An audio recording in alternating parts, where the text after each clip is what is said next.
Hey everyone, welcome back to another episode of Medication Monday. Today's medication is a medication that I've already done in the past. It is called Atropine Sulfate, and I will link my past video up in the right-hand corner, but this will be the most updated video on atropine. On my channel, I do like to keep everything updated and as accurate as possible. I always put a disclaimer on all of my videos. Dosages change from area to area, county to county, so I always try to make it clear that just because my video has a certain dosage, that doesn't mean that where you live, that is what the dosage for that medication is. So just a heads up, atropine sulfate's dosage has changed in the ACLS protocols. With that being said, atropine sulfate falls under the class of anticholinergics and antidotes. Its mechanism of action is that it inhibits the action of acetylcholine at the postganglionic parasympathetic neuroeffector sites. It also increases the heart rate in potentially fatal and bradycardic rhythms. Your indications are going to be symptomatic or unstable bradycardia,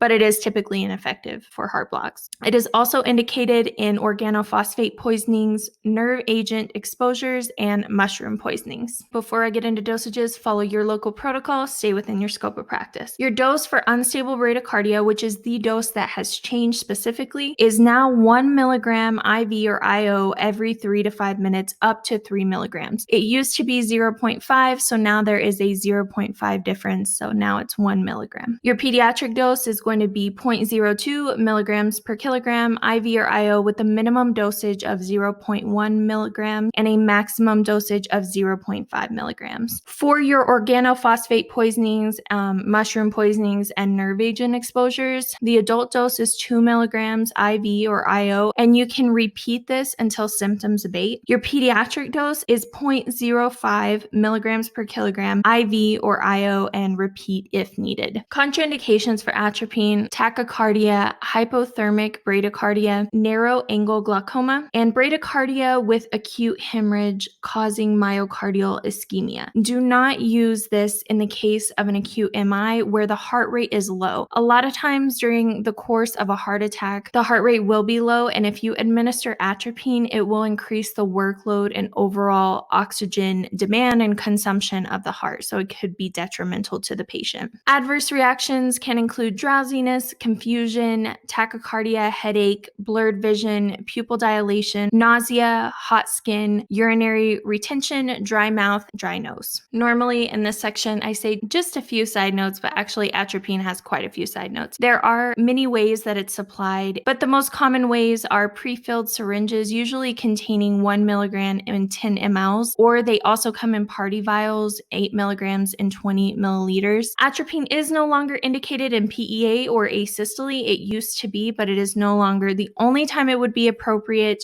to administer during the course of a cardiac arrest would be if the cardiac arrest is suspected because of a vasovagal reaction. Atropine is typically ineffective in high degree AV blocks. If pacing is indicated, don't postpone pacing in order to administer atropine. I kind of already went into this point, but bradycardia in the case of an acute MI, it's typically common and even beneficial. Don't treat this low heart rate unless there are signs of hypoperfusion, because you may just end up putting more workload on the heart itself. Atropine increases the workload and cardiac oxygen consumption, so if myocardial ischemia is already present, be cautious and apply supplemental oxygen. Don't give atropine intramuscularly for organophosphate poisonings or any of the nerve agent exposures unless it's included in the auto-injector. If you haven't already seen the videos I've done over the auto-injectors, which include the Duodo auto-injector and the Mark 1 auto-injector, definitely go check those out. But both of the medications, atropine and pralidoxime, have to be present in order to give it intramuscularly. So if you don't have that auto-injector and you plan on giving atropine, it needs to be IV or IO. Peak effect is between 1 to 2 minutes, and just a heads up, paradoxical bradycardia when pushed too slow or given in really low dosages can be expected, so make sure to avoid that. Remember to abide by your local protocol and stay within your scope of practice. As always, guys, this video is purely informational for those in the EMS field and never meant to be used in the place of local protocol, formal education, or medical direction. Thank you guys so much for watching, and I will see you next week. Bye!